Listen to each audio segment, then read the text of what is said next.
కాచిగూడ డివిజన్లో బీజేపీ అభ్యర్థి ఉమా రమేష్ యాదవ్ను భారీ మెజార్టీతో గెలిపించాలని కోరుతూ సోమవారం కేంద్ర హోంశాఖ సహాయ మంత్రి కిషన్ రెడ్డి ఎన్నికల ప్రచారాన్ని నిర్వహించారు. ఈ సందర్భంగా ఆయన మాట్లాడారు.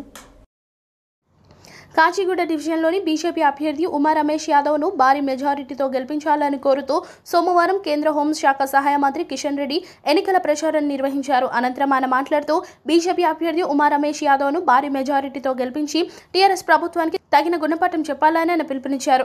కరోనా సమయంలో వరద సహాయంలో తెలంగాణ ప్రభుత్వం ఫెయిల్ అయిందని ప్రజలు బీజేపీని కోరుకుంటున్నారని ఆయన అన్నారు. ఈ ఎన్నికలలో టీఆర్ఎస్ పార్టీకి ప్రజలు బుద్ధి చెబుతారని ఆయన హెచ్చరించారు.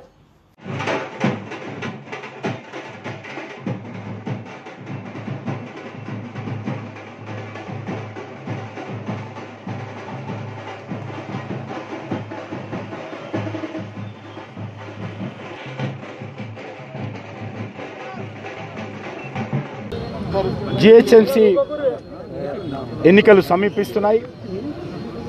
భారతీయ జనతా పార్టీ ఈరోజు నుంచి ప్రచార కార్యక్రమాన్ని ఉధృతం చేస్తూ ఉన్నాం.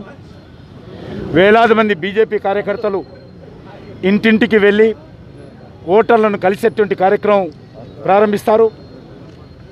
ఈ ఎన్నికల్లో భారతీయ జనతా పార్టీని ఆశీర్వదించాల్సిందిగా, జిహెచ్ఎంసీ కార్యాలయం పైన బీజేపీ జెండా ఎగరేయాల్సిందిగా, మేయర్ స్థానంలో బీజేపీ అభ్యర్థిని అధిరోహించే విధంగా ప్రజల ఆశీస్సులు ఇవ్వాల్సిందిగా నేను ప్రజలను కోరుతా ఉన్నాను.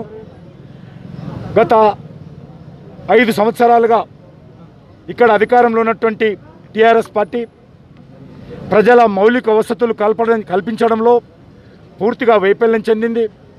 అది మరి ఇటీవల వర్షాలు వచ్చినప్పుడు ఏ రకంగా హైదరాబాద్ అంతా కూడా ఒక సముద్రంగా మారిపోయిందో, లక్షలాది మంది ప్రజలు నిరాశ్రయులయ్యారో మనం చూస్తున్నాము.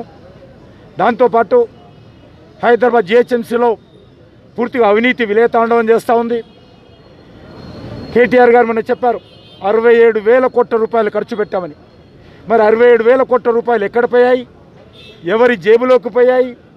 67,000 కోట్ల రూపాయలు హైదరాబాద్ అభివృద్ధి కోసం ఖర్చు పెడితే మరి ఇళ్లకి నీళ్ళట్లు వస్తూ ఉన్నాయి. పేద ప్రజలకు 2 గదుల నిర్మాణం ఎందుకు జరగడం లేదు? డ్రైనేజ్ ఎందుకు ఓవర్ఫ్లో అవుతూ ఉంది? మంచినీళ్ళలో డ్రైనేజ్ నీళ్ళు ఎందుకు కలుస్తూ ఉన్నాయి? ఎందుకు ఈరోజు సరైనటువంటి పద్ధతిలో రోడ్లు బాగలేవు? పారిశుద్ధ్యం ఎందుకు బాగలేదు? ముఖ్యంగా బస్తీలలో, కాలనీలలో ఇంటర్నల్ రోడ్స్ ఎందుకు దెబ్బతిన్నాయి? ఈరోజు కేటీఆర్ గారిని, ముఖ్యమంత్రి గారిని చెప్పాల్సినటువంటి అవసరం ఉంది.